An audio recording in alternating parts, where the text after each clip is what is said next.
Okay students, आज हम पढ़ेंगे human I and the colourful world. ये वन शॉर्ट रिवीजन लेक्चर है, ये कोई डिटेल नहीं है, इसको फास्ट कंप्लीट कर लेते हैं। ये वो स्टूडेंट्स के लिए है जो एसएसएलसी बोर्ड एग्ज़ाम्स अपीयर कर रहे हैं। तो स्टार्ट करेंगे human I and the colourful world. देखो फर्स्ट तो एनाटॉमी ऑफ आई है। एनाटॉमी ऑफ आई में यहाँ पे देखो, ये जो है सो है ना, यहाँ पे फर्स्ट जो पार्ट हम देख रहे हैं ये वाला जो है सो ना, ये कॉर्निया है, आउटर कॉर्निया है ये, ठीक। और यहाँ पे ये जो है सो है ना, ये जो है ना, ये लेंस है। लेंस के सामने जो है सो ना एक लिक्विड है, एक्वस ह्यूमर रहता, और लेंस के पीछे विट्रस ह्यूमर रहता। और ये जो लेंस को होल्ड करे हुए हैं ना, ये सीलियरी मसल्स रहते हैं, ठीक। और ये जो पीछे है स्क्रीन, ये रहता रेटिना, जहाँ पे इमेज फॉर्म होती। और ये है ऑप्टिक नर्व। अगर इमेज ऑप्टिक नर्व पे बनी तो वहाँ पे ब्लाइंड स्पॉट आता। यहाँ पे और दो चीज़ें हैं, एक है प्यूपिल और दूसरा है आइरिस, और ये लेंस है। तो देखो ये हमारा आई है, तो आई के अंदर ये जो है सो ना हमारा डार्क पार्ट है। ये जो डार्क पार्ट है ना, डार्क पार्ट में एक छोटा सा बारीक होल रहता, वो रहता प्यूपिल, वेरी स्मॉल। और ये जो आइरिस है ना, वो प्यूपिल का साइज़ को कंट्रोल करता। ये जो आइरिस है वो प्यूपिल के साइज़ को कंट्रोल करता, ठीक है। तो ये हो गया एनाटॉमी। तो आई के अंदर जनरली ये लेंस आ गया, ठीक।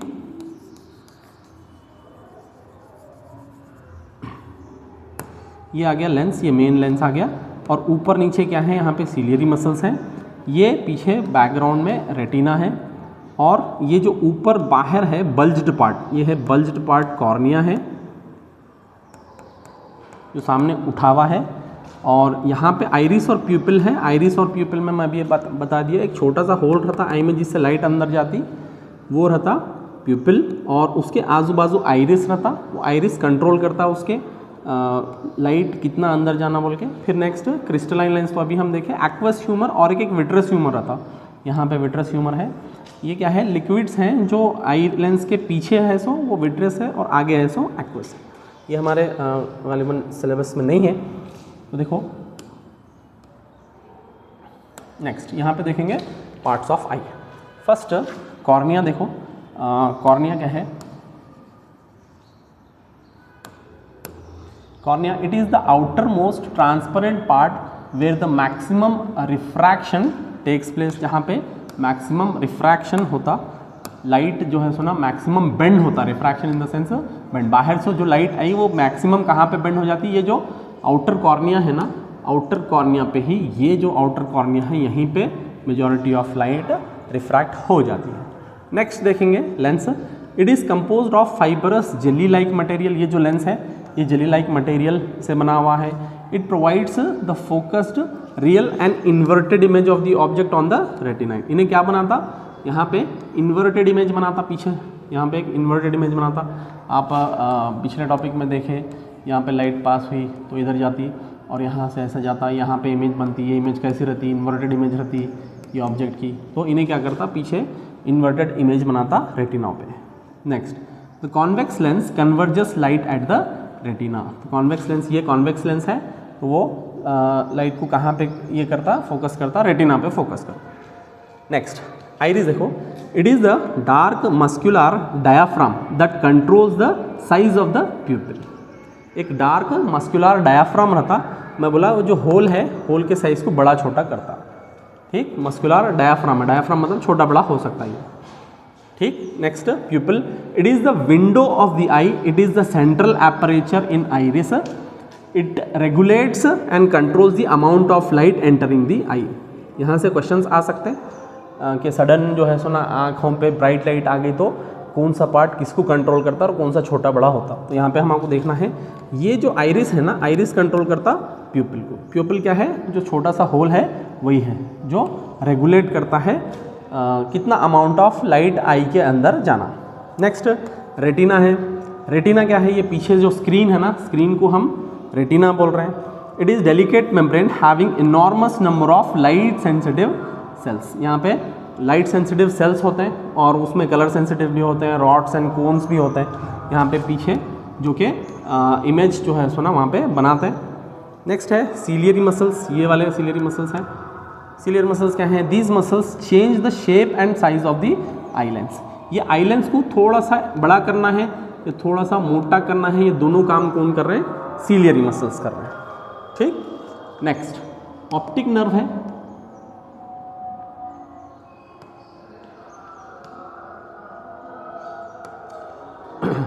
ऑप्टिक नर्व है। ऑप्टिक नर्व क्या है? The optic nerve sends the electrical impulses from the retina at the back of the eyes to the brain. जो ऑप्टिक नर्व है यहाँ पे पीछे दिखी, वो ऑप्टिक नर्व क्या करते मालूम है? ये जो लाइट सिग्नल्स हैं, लाइट सिग्नल्स को कन्वर्ट कर देता किसमें? इलेक्ट्रिकल सिग्नल्स में।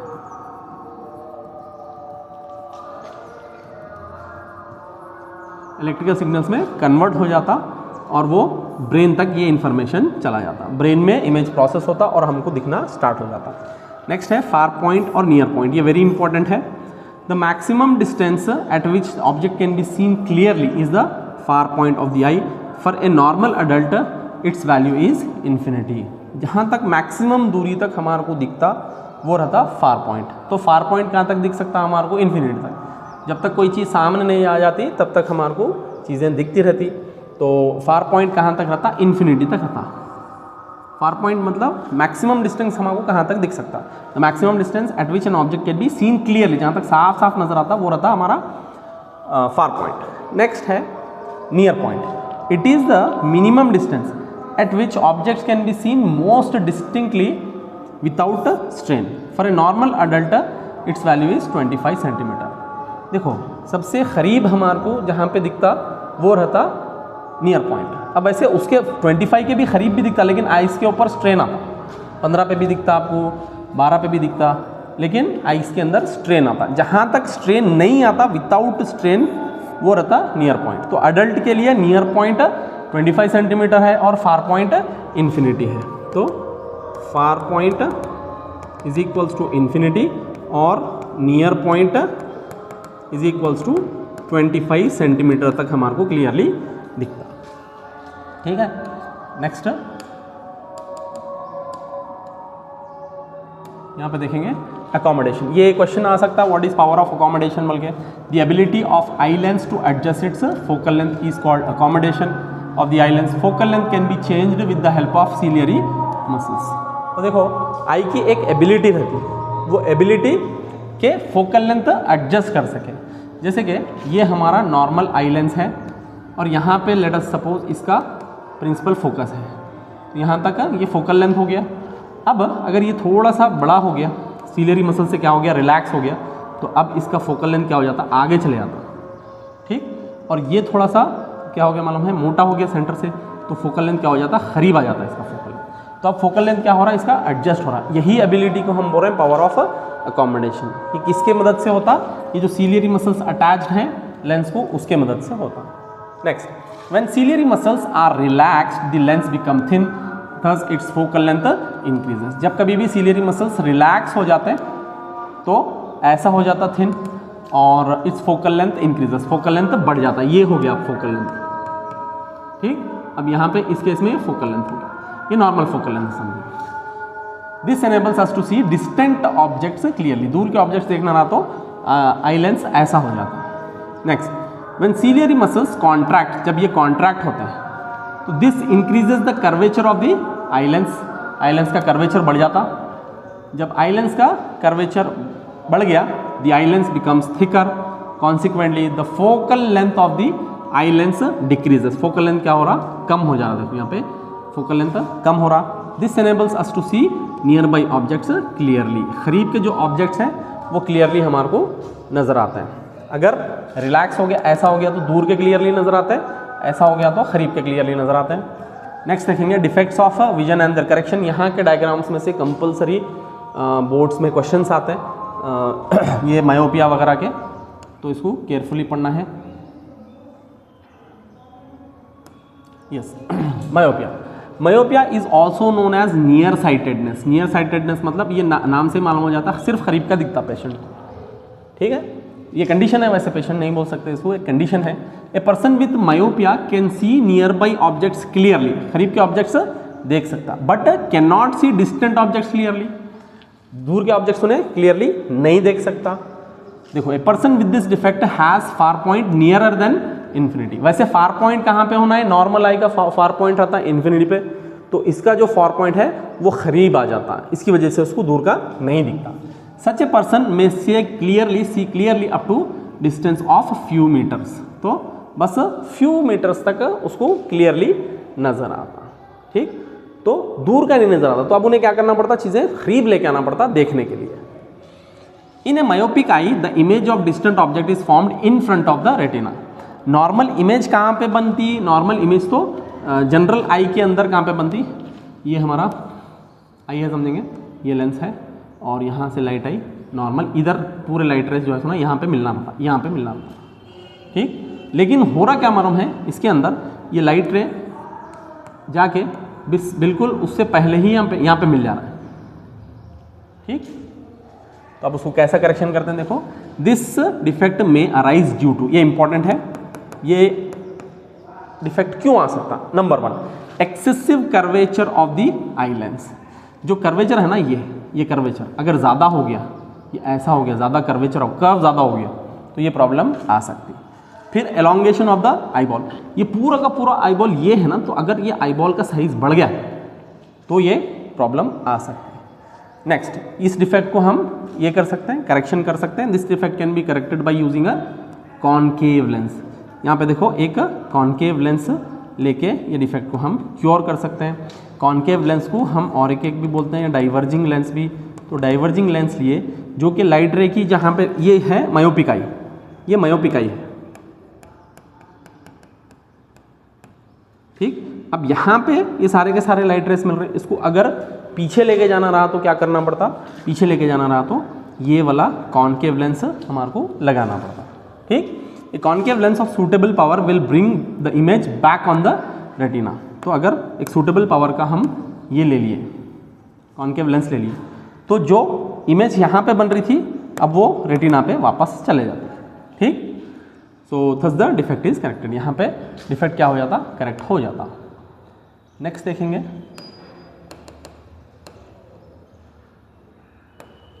Next hypermetropia. मायोपिया को याद रखना, शॉर्ट साइटेडनेस या नियर साइटेडनेस, और हाइपरमेट्रोपिया क्या है, फार साइटेडनेस। इसका उल्टा है समझो, यहाँ पे पेशेंट को दूर का दिखता, करीब का नहीं दिखता, इसका नाम ही है far sightedness. So hypermetropia is also known as far sightedness. A person with hypermetropia can see distant objects, दूर के ऑब्जेक्ट्स को साफ साफ देख सकता उन्हें, but can not see nearby objects distinctly, करीब के ऑब्जेक्ट्स को क्लियरली नहीं देख सकता उन्हें। So the near point for the person is farther away from the normal near point. जैसे कि किसी का नियर पॉइंट यहाँ पे है तो नियर पॉइंट आगे चले जाता, तो उसको क्या करना पड़ता है, यहाँ की चीज़ अगर यहाँ से नॉर्मल है उसको नजर आ रही तो उसको आगे करना पड़ता। तो इसका नियर पॉइंट जो 25 सेंटीमीटर है ना, वो आगे चले गया उसका। ठीक, so such a person has to keep a reading material much beyond 25 centimetre. ऐसा ये नॉर्मल 25 पे हम पढ़ रहे हैं तो उसको दूर रखना पड़ता है उसको for comfortable reading. This is because the light rays from the object are focused at a point behind the retina. ये वेरी इंपॉर्टेंट है, ये देखो कहाँ पे मिल रही है, यहाँ पे ये लाइट रेस आ रहे हैं और ये बेंड हो रहे हैं, कहाँ पे मिल रहे हैं, कहाँ पे, ये सारे के सारे मिल रहे हैं बिहाइंड द रेटिना, यहाँ पे मिल रहा है बिहाइंड द रेटिना, यहाँ पे मिल रहा है। ठीक, सो दिस डिफेक्ट अराइजेस, ये इंपॉर्टेंट है, यहाँ से क्वेश्चन आता है और ये डायग्राम्स भी इंपॉर्टेंट है। तो देखो दिस डिफेक्ट अराइजेस, ये डिफेक्ट क्यों होता, क्या रीजन क्या है। तो the focal length of the eye lens is too long, इसका फोकल लेंथ अगर बढ़ गया तो ये लेंस जो है ना, इसका फोकल लेंथ बढ़ गया, फोकल लेंथ बढ़ जाना मतलब ये लेंस का फोकल लेंथ ज़्यादा हो गया तो ये होता। और the eyeball has become too small, वो पिछला वाला प्रॉब्लम क्या क्यों हो गया था, आईबॉल का साइज बड़ा हो गया था, एलोंगेशन ऑफ द आईबॉल हुआ था। ये वाला प्रॉब्लम क्यों हो रहा, क्योंकि जो आईबॉल है ना वो छोटा हो गया, ये नॉर्मल साइज आईबॉल है, अगर ये आईबॉल बड़ा हो गया तो क्या होता, हमारा नियर साइटेडनेस या मायोपिया होता।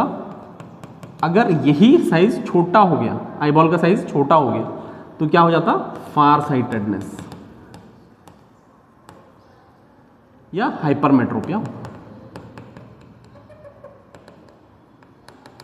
ठीक, नेक्स्ट अब ये डिफेक्ट को हम क्योर कर सकते हैं, करेक्ट कर सकते हैं।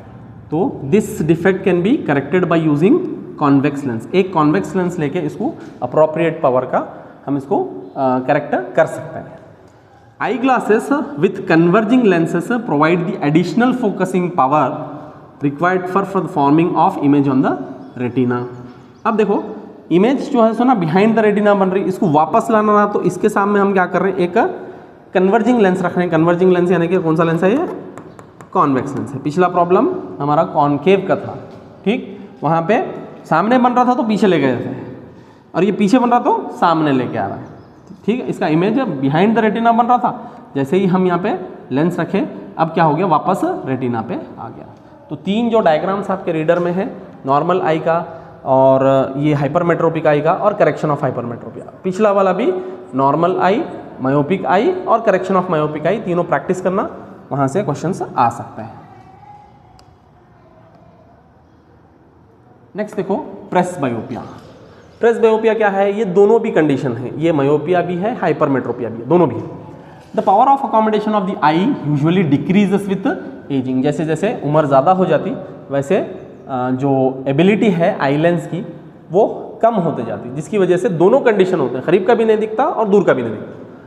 For most people the near point gradually recedes away. बहुत लोगों के लिए जो इसका नियर पॉइंट है ना, धीरे धीरे धीरे धीरे धीरे आगे चला जाता है, ठीक। आजकल जैसे कि बहुत ज़्यादा मोबाइल्स वगैरह हो गए, इसकी वजह से भी ये रीजंस आ रहे हैं, तो कंटिन्यूसली ये हो रहा। They find it difficult to see nearby objects comfortably. तो करीब के ऑब्जेक्ट्स को क्लियरली नहीं देख सकते distinctly without corrective eye glasses. तो करेक्टिव आई ग्लासेस के बगैर यानी कि चश्मों के बगैर इनके ये नहीं क्लियरली देख सकते। This defect is called presbyopia. इसको हम बोल रहे हैं प्रेस बायोपिया। रीजंस यहाँ पे रीजंस है, देखो। Number 1, it arises due to gradual weakening of the ciliary muscles. जो मसल्स ये कर रहे हैं ना, मसल्स, अब जैसे कि ये हमारा आई है, ये हमारा लेंस है, यहाँ पे मसल्स अटैच हैं।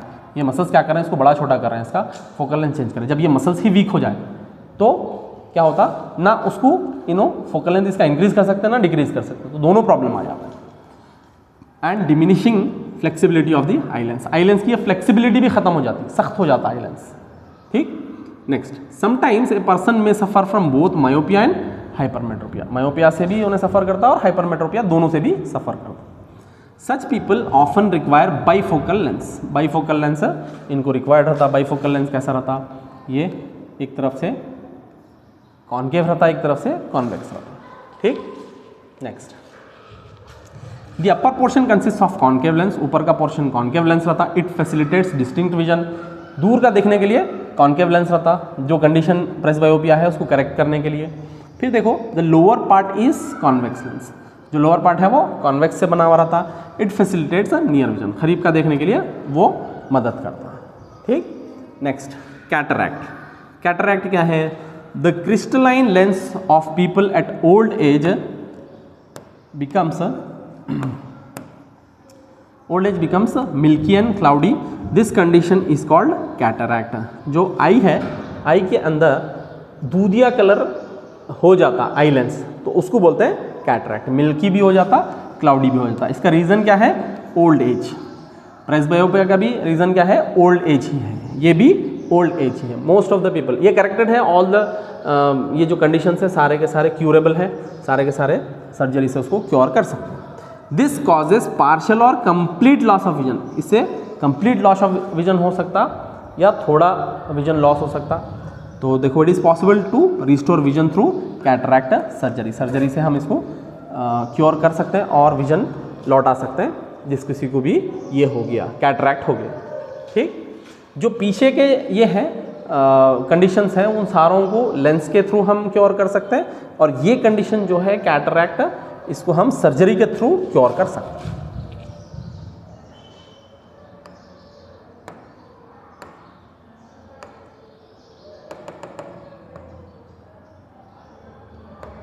नेक्स्ट देखो, refraction of light through prism. यहाँ पे इंपॉर्टेंट है, प्रिज्म जो है सो ना, ये वाला प्रिज्म है।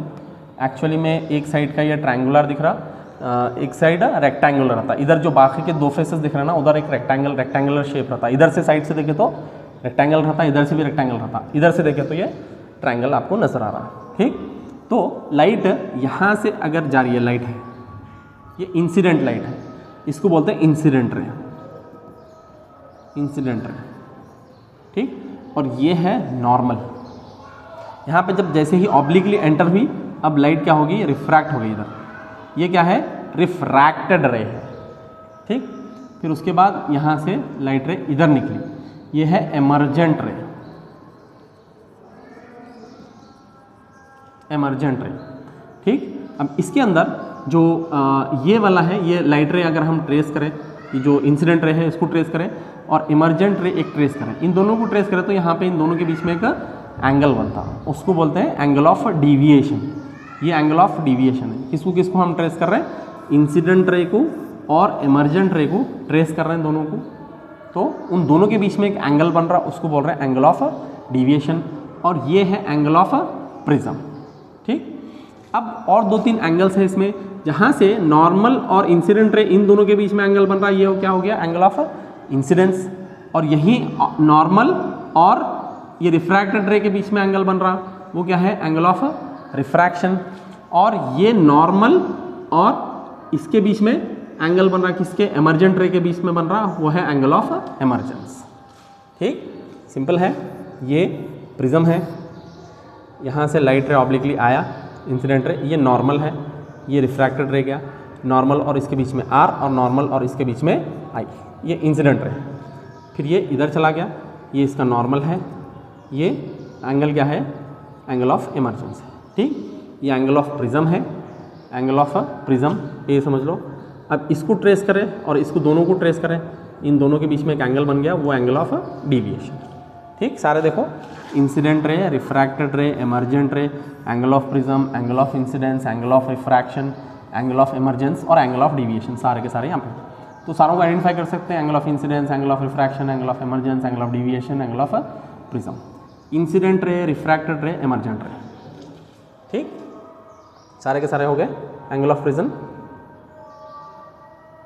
हाँ, सारे के सारे हो गए। नेक्स्ट, यस, देखो, well light ray of light is entering from air to glass at first surface A B, the light ray on refraction has bend towards the normal. ये तो हमको मालूम होना चाहिए कि लाइट रे जब कभी भी रेयर से डेंसर मीडियम में जाती है तो वो किधर बेंड होती है, towards the normal, towards the normal. ये सरफेस समझो, यहाँ से लाइट रे इंसिडेंट हुई, ये नॉर्मल हो गया। अगर ये रेयर मीडियम है और नीचे यहाँ पे डेंसर मीडियम है तो ये किधर बेंड होती है, टुवर्ड्स द नॉर्मल। जाना इसको इधर था, लेकिन किधर बेंड हो जाती है ना, नॉर्मल की तरफ बेंड हो जाती है। एट द सेकेंड सरफेस, दूसरे सरफेस पे, इन्हें अब कहाँ से जा रही है, डेंसर से रेयर में जा रही light ray. The light ray has entered from glass to air. Glass to air मतलब ग्लास क्या है, डेंसर मीडियम है, और एयर क्या है, रेयर मीडियम है। Hence it has bent away from the normal, तो वो away from the normal bend हो गया। Now the peculiar shape of the prism makes the emergent ray bend at an angle to the direction of incident ray. तो ये prism के shape की वजह से जो एमर्जेंट रे है वो किस एंगल पे बेंड होता, इंसिडेंट रे के एंगल पे बेंड होता, उसको क्या बोल रहे हैं, एंगल ऑफ डिविएशन। देखो, ये लाइट रे इधर जा रही थी, ठीक, जितना घूम गया ना, जैसे कि इधर अब एमर्जेंट रे हो गया, तो अब ये जो एंगल हो गया ना, इसको हम एंगल ऑफ डिविएशन बोल रहे हैं। ठीक, next, in this case angle D is the angle of deviation. Next देखो, dispersion of white light by prism.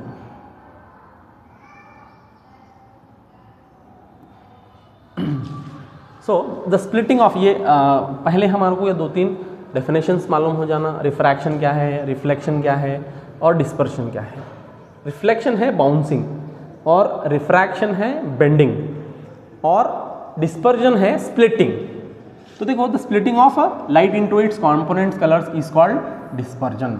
Light के अंदर 7 कलर्स होते हैं, ये स्प्लिट होने के प्रोसेस को हम क्या बोल रहे हैं, dispersion. The splitting of light into its component colours is called dispersion. Now the band of colours, coloured components of light beam is called spectrum. ये जो कलर्स आ गए ना, इसको बोल रहे हैं स्पेक्ट्रम। ठीक, ये स्पेक्ट्रम में कोई कलर ज़्यादा हो सकता है, कोई कम हो सकता है, depending on the light source. Light source कौन सा है, ये कम ज़्यादा हो सकता है, उसको बोलते हैं स्पेक्ट्रम। ठीक, next, the sequence of colours seen are violet, indigo, blue, green, yellow, orange and red. ये सीक्वेंस सबको याद होगा, विबग्योर था, violet, indigo, blue, green, yellow, orange, red. देखो यहाँ पे जो सबसे ज़्यादा बेंड हो रहा ना वो वायलेट हो रहा, और सबसे जो कम बेंड हो रहा वो रेड हो रहा। खैर यहाँ पे कलर उल्टे हो गए, लेकिन ये कलर जो है सो ना रेड है, समझो ये कलर रेड है यहाँ पे, और यहाँ पे ये जो है सो ना वायलेट कलर है, समझो। Yes, so different, sorry, the acronym is used as VIBGYOR. VIBGYOR इसका एक्रोनिम है, यानी कि उसके फर्स्ट लेटर्स को लेके बनाए तो एक्रोनिम हो जाता। Now different colours of light bend through different angles. सारे कलर एक जैसे बेंड नहीं हो रहे, क्योंकि हर एक इसका वेवलेंथ अलग रहता है with respect to the incident ray. Incident ray तो एक ही डायरेक्शन में आ रही, वाइट लाइट आके अलग अलग कलर्स में बेंड हो रहा, सारे के सारे कलर्स एक ही एंगल पे बेंड नहीं हो रहे। As they pass through the prism the red light bends the least. ये याद रखना वेरी इंपॉर्टेंट है, जो रेड लाइट है ना वो सबसे कम बेंड हो रही है, सबसे कम बेंड हो रही है, और जो वायलेट है वो सबसे ज़्यादा बेंड हो रही है। Violet bends the most. ठीक, नेक्स्ट न्यूटन्स एक्सपेरिमेंट। न्यूटन क्या करा मालूम है, जब एक वाइट लाइट से मल्टीपल कलर्स आ रहे हैं तो उन्हें क्या सोचा कि अगर ये मल्टीपल कलर्स को मैं एक उल्टा प्रिज्म रखे तो क्या वाइट लाइट आती बोल के, तो उसका एक्सपेरिमेंट सक्सेसफुल था। और उन्हें क्या करा मालूम है, एक वाइट लाइट जो है सो ना लिया और वाइट लाइट से मल्टीपल कलर्स निकले। अब इसके आगे क्या कर दिया मालूम है, एक उल्टा प्रिज्म लगा दिया उन्हें। एक प्रिज्म ऐसा रखा, ठीक, एक प्रिज्म ऐसा रखा, एक सीधा प्रिज्म एक उल्टा प्रिज्म रखा। यहाँ से लाइट, वाइट लाइट एंटर हुई तो यहाँ पे मल्टीपल कलर्स हुए, मल्टीपल कलर्स हुए। अब यहाँ मल्टीपल कलर्स क्या हो गए मालूम, सारे मिलके बाहर से वाइट लाइट निकली। ठीक, ये उन्हें प्रोसेस करा।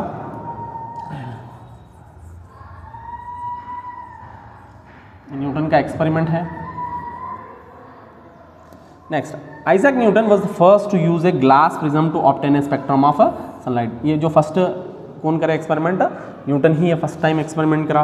He tried to split the colours of the spectrum of white light further by another prism. उन्हें कोशिश ये नहीं करा कि उसको वाइट लाइट बनेंगे बोल के, उन्हें क्या करा, क्या ये इतने कलर्स आ रहे ना, क्या आगे भी और कलर्स आ सकते बोल के सोचा। उन्हें क्या करा, सीधा प्रिज्म रखा इसके आगे, सीधा प्रिज्म रखा तो क्या हुआ, और कलर्स में वो नहीं स्प्लिट हो गए। तो क्या करा, उल्टा प्रिज्म रखा, उल्टा प्रिज्म लगाया तो उन्हें क्या क्या मालूम हुआ उसको, उसके आगे भी वाइट लाइट निकल रही बोल के। सो however he could not get any more colours, और ज़्यादा कलर्स उसको नहीं मिले।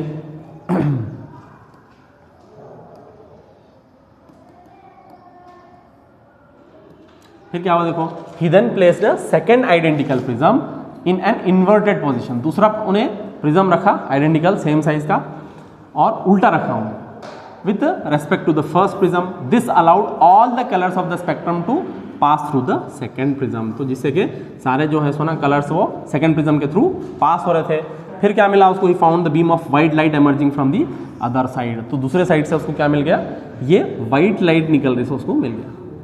ठीक, so this observation gave Newton the idea that the sunlight is made up of 7 colour. जिससे कि न्यूटन को मालूम हो गया कि जो सनलाइट है वो 7 कलर से मिलके बना हुआ है। ये वाला उसका एक्सपेरिमेंट है। यहाँ से वाइट लाइट लिया और यहाँ पे रेड वायलेट हो गया, ये रेड वायलेट इसमें से मिले, फिर ये बाद में जाके सारे वाइट हो गए आपस में। ठीक, नेक्स्ट देखेंगे फॉर्मेशन ऑफ रेनबो।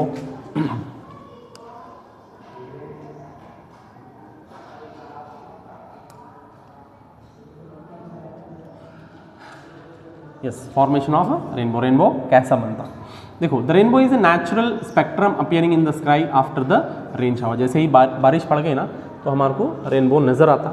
और देखो इसका एक कंडीशंस भी है, rainbow is always formed in the direction opposite to that of sun. Sun के ऑपोजिट डायरेक्शन, जैसे इधर सन है तो पीछे के डायरेक्शन में रेनबो हमारे को दिखता, सन के डायरेक्शन में नहीं दिखता।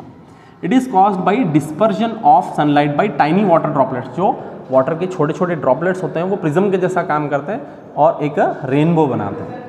ठीक है, present in the atmosphere. The water droplets act like small prisms, they refract and disperse.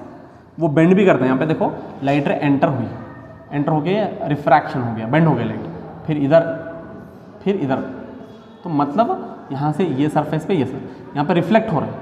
ठीक, इसको बोलते हैं टोटल इंटरनल रिफ्लेक्शन। यहाँ पे रिफ्लेक्शन हो रहा है, यहाँ पे रिफ्रैक्शन हो रहा है, यहाँ पे रिफ्रैक्शन हो रहा है, यहाँ पे रिफ्लेक्शन हो रहा है। ये सन से वाइट लाइट एंटर हो रही है इसकी। ठीक, the incident sunlight then reflected internally, internally वो रिफ्लेक्ट करती है। And finally refract it again when it comes out of the raindrop. Raindrop के जब बाहर आ जाता वो रिफ्रैक्ट होता। इधर देखो, ये फर्स्ट एंटर हुआ, रिफ्रैक्ट होता यहाँ से रिफ्लेक्ट होता, फिर यहाँ से फिर रिफ्रैक्ट होता, ये सरफेस पे रिफ्रैक्ट होता और यहाँ पे रिफ्लेक्ट होता। ठीक, now due to refraction, dispersion and internal reflection the rainbow will be formed. तो रिफ्रैक्शन भी हो रहा, रिफ्लेक्शन भी हो रहा और डिस्पर्जन भी हो रहा। डिस्पर्जन मतलब स्प्लिटिंग, रिफ्रैक्शन मतलब बेंडिंग, रिफ्लेक्शन मतलब बाउंसिंग। ये तीनों प्रोसेस की वजह से रेनबो हमारा फॉर्म हो रहा है। Next, atmospheric refraction. Atmospheric refraction, atmosphere में भी पार्टिकल्स की वजह से रिफ्रैक्शन होता। देखो, we might have observed the apparent random wavering और flickering of object seen about the fire. जब कभी भी हम फायर आग देखते हैं ना, उसका थोड़े ऊपर से अगर कोई चीज़ दूर से देखे तो वो ऐसा फ्लिकर हुए जैसा दिखती, थोड़ा वेवर हुए जैसा दिखती, यानी कि अपने पोजीशन से हट के ऐसा कभी कभी डांस करे जैसा भी दिखता हो। So the air just about the fire becomes hotter then the air further up. तो जो फायर के ऊपर वाला एयर है ना वो ज़्यादा गर्म हो जाता, उसके ऊपर ठंडा रहता थोड़ा।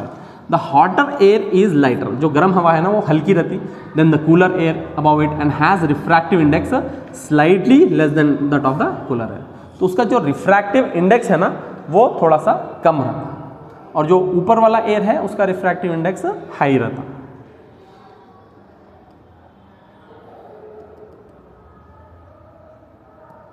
Now, the refractive index of the medium continuously changing due to this apparent position of the object as seen through the hot air fluctuates। तो ये जो उसका रिफ्रैक्टिव इंडेक्स है ना वो फिक्स नहीं रहता, वो क्या होता, थोड़ा कम ज़्यादा होता रहता। रिफ्रैक्टिव इंडेक्स मतलब अभी हम लास्ट क्लास में लास्ट इसके रिवीजन में देखे थे, रिफ्रैक्टिव इंडेक्स क्या है, रिलेटिव रेशियो ऑफ वेलोसिटी है in medium and in air. कोई भी दो मीडियम्स के बीच में कंपैरिजन है वेलोसिटी का। तो due to this apparent position of the object as seen through the hot air fluctuates. तो जो उसका पोजीशन है, रिफ्रैक्टिव इंडेक्स भी फ्लक्चुएट करता और उसका पोजीशन भी फ्लक्चुएट करता। This wavering is thus an effect of atmospheric refraction. ये जो इफेक्ट है वो एटमॉस्फेरिक रिफ्रैक्शन की वजह से हो रहा है। Now we also observe such phenomena on sunny day about the tar road. जब कभी भी हम एक टार रोड यानी कि डांबर की रोड पे देखते हैं तो ऐसा हमारे को नज़र आता, बिल्कुल एक सनी डे पे, ज़्यादा धूप है तो ये हमारे को नज़र आता, दूर से लोग जो है ना वेवर होते हुए नज़र आते। नेक्स्ट, ये वेरी इंपॉर्टेंट है, ट्विंकलिंग ऑफ स्टार्स और एडवांस सनराइज और डिलेड सनसेट, ये भी important. Twinkling of stars important है। देखो, the twinkling of star is due to atmospheric refraction. ये भी एटमॉस्फेरिक रिफ्रैक्शन की वजह से बेंडिंग ऑफ स्टारलाइट यहाँ पे आ रही है, वो थोड़ा सा बेंड हो रही है, क्योंकि एटमॉस्फेयर में जो है सुना रिफ्रैक्टिव इंडेक्स कांस्टेंट नहीं है, वो रिफ्रैक्टिव इंडेक्स चेंज होते रहता। तो जो लाइट है ना वो हमारे आइस में बेंड होती और कभी इधर कभी उधर नज़र आता, इसीलिए हमारे को वो स्टार जो है ना ट्विंकल होते हुए नज़र आता। Next, the starlight on entering the earth's atmosphere undergoes refraction. तो जब कभी भी अर्थ के एटमॉस्फेयर में वो एंटर हुआ, जैसे कि ये अर्थ है, इसका ये एटमॉस्फेयर है, ये स्टार है समझेंगे, तो ये स्टार से जब लाइट आती तो ये अब अंदर क्या है मालूम है, बेंड होना स्टार्ट हो जाता। So continuously before it reaches the earth.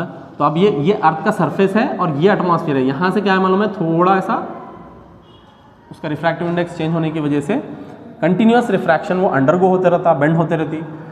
So reaches the अर्थ, इसी वजह से हमारा ये होता। मेन तो लिखना है हमारे को, twinkling of stars is due to atmospheric refraction of starlight, ये मेन आंसर रहेगा। Next, why don't planets twinkle. Planets क्यों नहीं ट्विंकल करते? प्लैनेट्स क्या है, यूजुअली हमारे अर्थ से जो है सुना क्लोज होते हैं और स्टार्स बहुत दूर होते हैं, ये एक रीज़न है। फिर उसके बाद the total variation in the amount of light entering our eye is very least. तो hence there is no twinkling. हमारे आई में जो लाइट हो रही ना उसको टोटल वेरिएशन से अगर ये करेंगे तो बहुत कम होती, इस वजह से ये ट्विंकल नहीं होता। ठीक, अगर हम ये प्लैनेट को मल्टीपल पॉइंट सोर्स समझेंगे ऐसा, तो इसका जो लाइट हमारे आई में एंटर होता वो एवरेजेस आउट टू 0 होता, इस वजह से भी वो ट्विंकल नहीं होते प्लैनेट्स। ये एक रीज़न है वाई डोंट प्लैनेट्स ट्विंकल बोल के भी क्वेश्चन आता, ये भी इंपॉर्टेंट है। ठीक, next, differ in position of the star.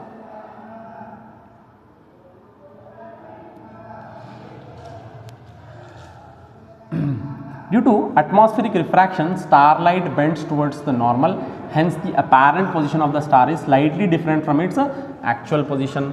अभी मैं बताया जैसे कि ये हमारा अर्थ का सरफेस है, ये है हमारा एटमॉस्फेयर, यहाँ पे स्टार है, यहाँ से हम ठहर के उसको देख रहे हैं, तो लाइट रे क्या हमारा मालूम है बेंड हो गया हमारे को नज़र आ रहा है। ठीक, तो ये अगर ट्रेस करें तो इधर होता, लाइट रे तो बेंड हो गया हमारा। ठीक, हमारे को जो नज़र आ रहा है वो ऊपर होता। So from its actual position, ये एक्चुअल पोजीशन है, हमारे को दिखता यहाँ पे। ठीक, the star appear slightly higher above than the actual position when viewed near the horizon. तो ये इसका एक्चुअल पोजीशन है स्टार का, ये अपैरेंट पोजीशन है, हमारे को दिखता यहाँ पे लेकिन रहता थोड़ा सा नीचे उसके। ठीक, next advanced sunrise and delayed sunset. Advance sunrise मतलब जल्दी सनराइज हो जाना, डिलेड सनसेट मतलब सनसेट देर से होना। The sun is visible to us about 2 minutes before the actual sunrise. Sunrise होने से पहले 2 मिनट पहले ही हमको नजर आना चालू हो जाता, and about 2 minutes after the actual sunset. Sunset होने के बाद भी 2 मिनट तक हमारे को नजर आता रहता, बिकॉज ऑफ एटमॉस्फेरिक रिफ्रैक्शन, यही बेंडिंग ऑफ लाइट की वजह से ही ये होता हमारे को। Next, by actual sunrise we mean the actual crossing of the horizon. Horizon क्या है, ये आपके आई लेवल तक ये लाइन चला गई, ये लाइन चला गई, यहाँ आप खड़े हुए हैं, ये है हॉराइजन। स्ट्रेट लाइन अगर हम ड्रॉ करें तो उसको बोलते हैं हॉराइजन। जब सन इसके नीचे चला गया तो सनसेट हो गया, और सन जबकि इसके ऊपर आ गया तो ये सनराइज हो गया, ये हॉराइजन। तो by sun due to atmospheric refraction the apparent position of the sun will be above the horizon at a sunrise. Actual में तो सन यहाँ पे है लेकिन हमारे को ऊपर नजर आता, तो ये क्या हो गया, एडवांस्ड सनराइज हो गया। ठीक, and below the horizon at a sunset, हमारे को ये जो है सो ना यहाँ पे नजर आता, जिसकी वजह से सनसेट डिले हो जाता। डिलेड सनसेट मतलब थोड़ा देर से होता, सन तो चला जाता नीचे लेकिन क्योंकि हमारे को दिखता रहता तो ये जो सनसेट है वो डिले हो जाता, लेट होता सनसेट, एक्चुअल सनसेट हो जाता। Next, the time difference between the actual sunset and the apparent sunset is about 2 minutes. इन दोनों के बीच में एक्चुअल और अपैरेंट में 2 मिनट का फर्क रहता है। ये हमारे को जरूरत नहीं है, एग्जाम में लिखना नहीं है, रीडर के पॉइंट्स देख के हमारे को लिखना है। Next, the apparent flattening of the sun's disc at sunrise and sunset is also due to the same phenomenon. तो जो सन का जो बाहर वाला डिस्क है वो बिल्कुल फ्लैट और राउंड और रेडिश नजर आता, ये भी रिफ्रैक्शन की वजह से ही है। ठीक, नेक्स्ट,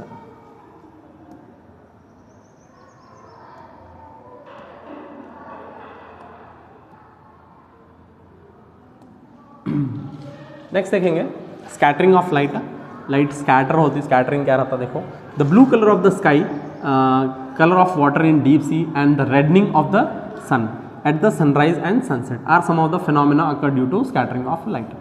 लाइट स्कैटर क्यों होता है, यहाँ पे नीचे देखेंगे। स्कैटरिंग मतलब जब लाइट जो एंटर होता है ना ये पार्टिकल से, तो मल्टीपल डायरेक्शंस में वो जाता, उसको बोलते हैं स्कैटरिंग ऑफ लाइट।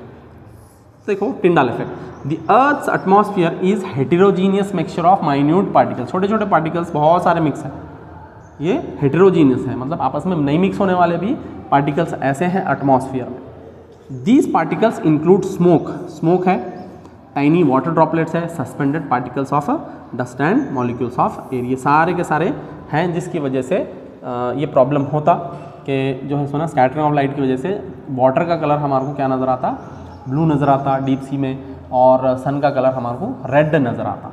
ठीक, किसकी वजह से, ये सारे पार्टिकल्स इसके अंदर हमारे एटमॉस्फेयर में है इसलिए।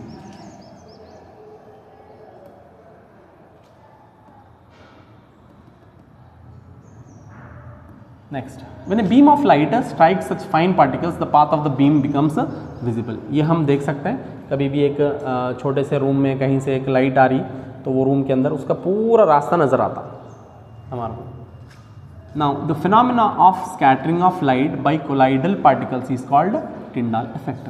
कोलाइडल पार्टिकल्स की वजह से लाइट जो स्कैटर होती उसको बोलते हैं Tyndall effect. Now the colour of scattered light depends on the size of scattering particles. अब जो लाइट हमारे को नज़र आती है स्कैटर्ड लाइट, वो किस पे डिपेंड करेंगी कि ये पार्टिकल्स कितने छोटे हैं या कितने बड़े हैं जो लाइट को स्कैटर कर रहे हैं। अब फॉर एग्जांपल ये मीडियम है, यहाँ पे पार्टिकल्स बहुत छोटे हैं तो अलग लाइट नज़र आता, और ये मीडियम है इसमें बहुत मोटे मोटे पार्टिकल्स हैं तो हमारे को कलर अलग नज़र आता। क्यों अलग नज़र आता, क्योंकि ये पार्टिकल जो है ना अलग अलग लाइट को ये करते हैं। ठीक, नेक्स्ट है very fine particles scatter mainly the blue light, जो छोटे छोटे बारीक पार्टिकल्स रहते हैं वो ब्लू लाइट ही स्कैटर करते हैं, इसीलिए हमारे को ब्लू कलर नजर आता है, जो कि शॉर्टर वेवलेंथ के होते हैं। While particles of larger size scatter red light, जो रेड लाइट को स्कैटर करते हैं, जो कि लॉन्गर वेवलेंथ है। अगर बड़े पार्टिकल्स रहते हो ये रेड लाइट स्कैटर करते हैं और ये ब्लू लाइट स्कैटर करते हैं। ठीक, now colour of the sky, ये भी इंपॉर्टेंट है, इसमें क्वेश्चन आ सकते हैं कि why is the colour of sky dark for an astronaut बोल के। एस्ट्रोनॉट जब हमारे प्लैनेट के बाहर चला गया तो उसको स्काई का कलर ब्लैक क्यों नजर आता है।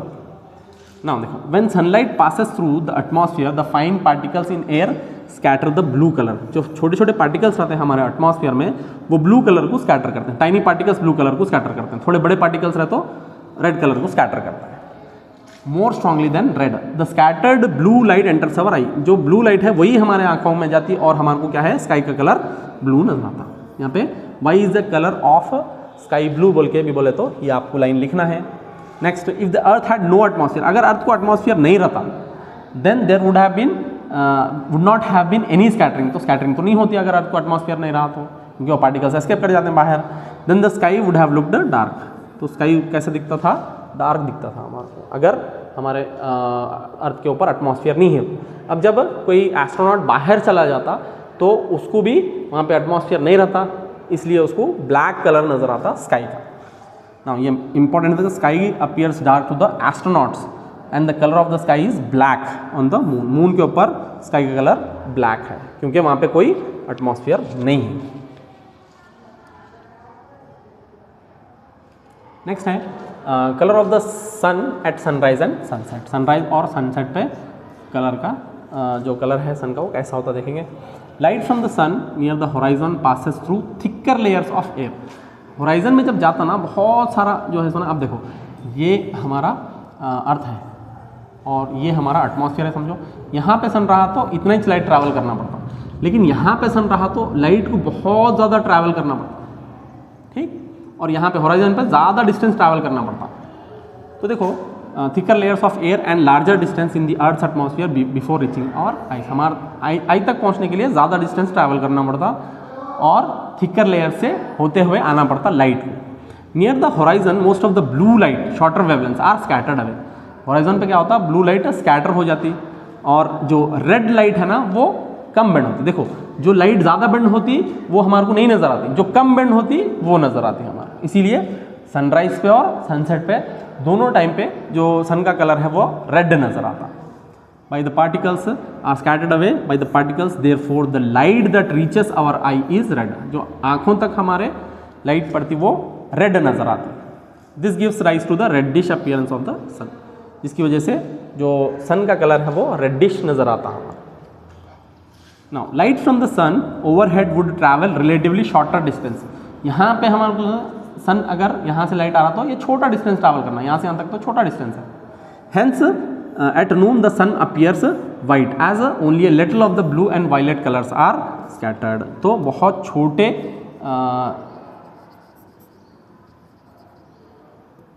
यस तो यहाँ से जो है सो ना लाइट थोड़ा डिस्टेंस ट्रैवल करती, जिसकी वजह से ब्लू और वायलेट लाइट जो है सो ना हमको नहीं नज़र आता, तो कौन सा नज़र आता हमारे को, वाइट नज़र आता। ठीक, we have observe that danger signal lights are red in colour, जो डेंजर सिग्नल्स हैं वो रेड कलर में रहते हैं। कभी भी अगर हम कहीं पे ट्रैफिक सिग्नल पे भी अगर रुके हुए हैं तो वहाँ पे भी रेड कलर रहता, क्योंकि अगर कभी बारिश हो गई, फॉग वगैरह आ गया तो भी हमारे को रेड डेंजर सिग्नल नजर आना बोल के जो स्टॉप साइंस रहते हैं वो रेड कलर में रहता है, because the red colour is least scattered by fog और स्मोक, स्मोक और फॉग की वजह से रेड कलर सबसे कम स्कैटर होता है। Therefore it can be seen even at a long distance, दूर से भी हमारे को नज़र आ जाता। ठीक, ये बिल्कुल छोटा सा ये था, ये पूरा अगर ये कर लेंगे, कवर कर लेंगे तो आपको मेजॉरिटी ऑफ द क्वेश्चंस आप कर ले सकेंगे। Okay, thank you.